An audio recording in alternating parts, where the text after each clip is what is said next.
Your personality creates your personal reality, and your personality is made up of how you think, how you act, and how you feel. If you keep thinking the same way, you keep acting the same way, you keep feeling the same way, your life is going to stay the same because you're the same. So the experiment is, okay, let me begin to think differently. So I got to remind myself how I do want to think, and I have to remind myself of how I no longer want to think, so I don't default and go unconscious.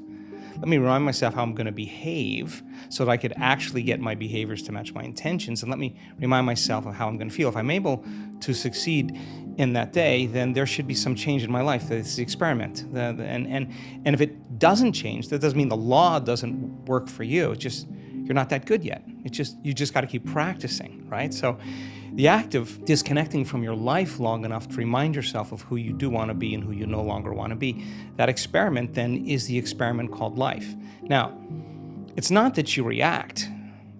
The question is, how long are you going to react? That's the real question. Because, I react all the time. Everybody does. But if you're going to stay there and you're going to live in that emotional state, you will see life through that lens of that emotion, right? So now, it gets complicated because the stronger the emotion you feel towards certain people or problems in your life, the more you pay attention to them.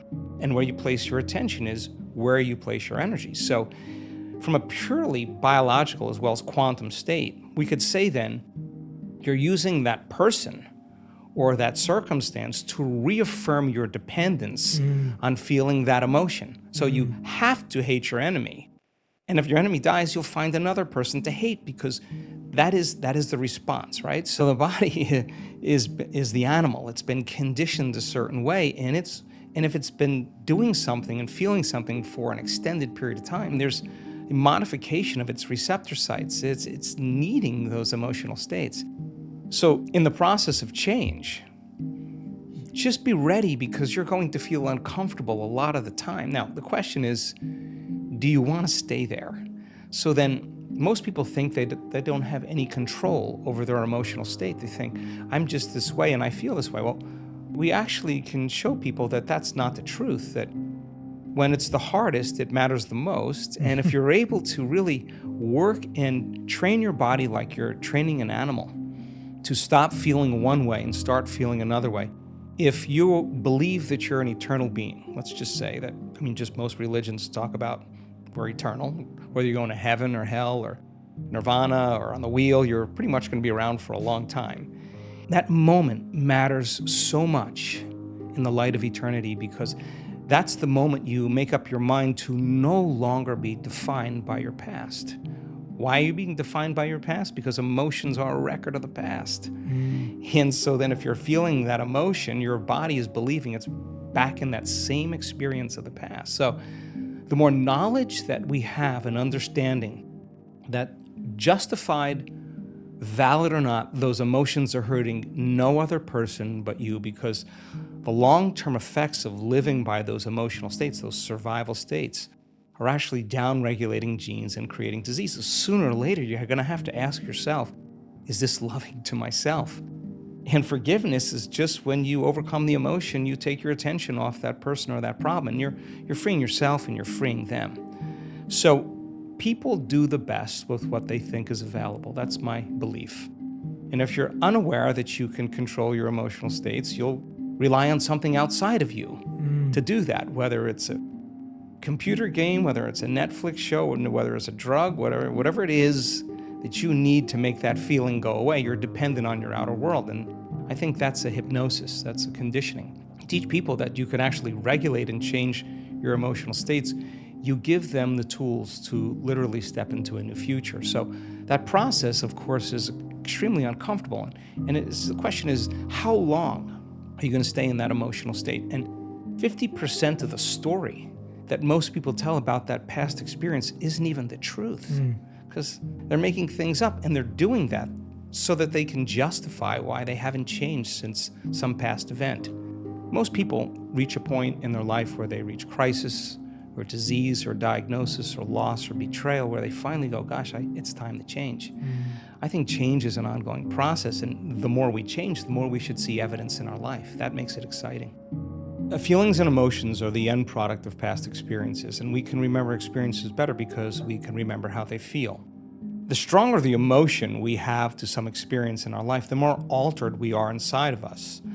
The more the brain freezes a frame and takes a snapshot, and that's called a long-term memory. That image is being bossed neurologically in the brain. What most people don't know is that every time they remember that event, that trauma, that betrayal, that loss, whatever it is, they're producing the same chemistry in their brain and body as if the event is occurring. So what happens over time is that conditioning process conditions the body to literally live in the past.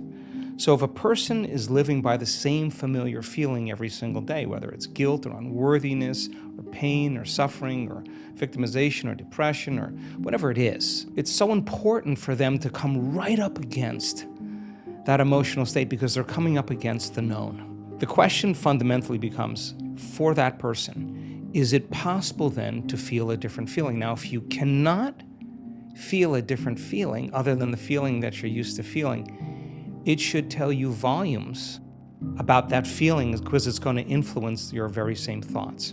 So the research that we've done over and over again is that the only way you're actually going to reprogram your brain to work in your favor is you got to learn how to regulate your brainwaves. Beta brainwave patterns are thinking brainwave patterns. It's the analytical mind, it's our critical facilities. We're in beta right now. We're aware of our bodies, we're aware of the environment, we're aware of time. The neocortex is switched on. It's what plugs us into three-dimensional reality. It's the seat of the autobiographical self. There's a lot of circuits in there from things you've learned intellectually and things you've experienced in your life. So for the most part, it's a repository of the past, right? And so 90% of those thoughts that we think being the same thoughts as the day before tend to become like automatic programs, and they become more subconscious or more unconscious. So in order for us to begin to change those programs, we got to get into the operating system.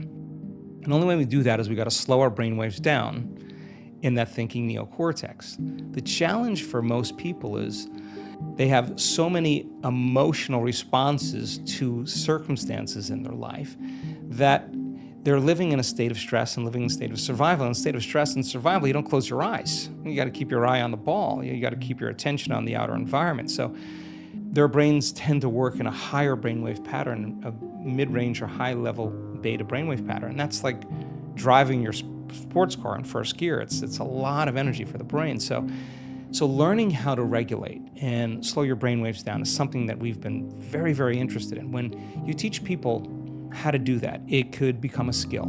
And when the brain starts to relax and it moves into less of that chatter that takes place in your brain and more of kind of an imaginary state, the brain sees in pictures and images, it's more creative, we're moving into that alpha state.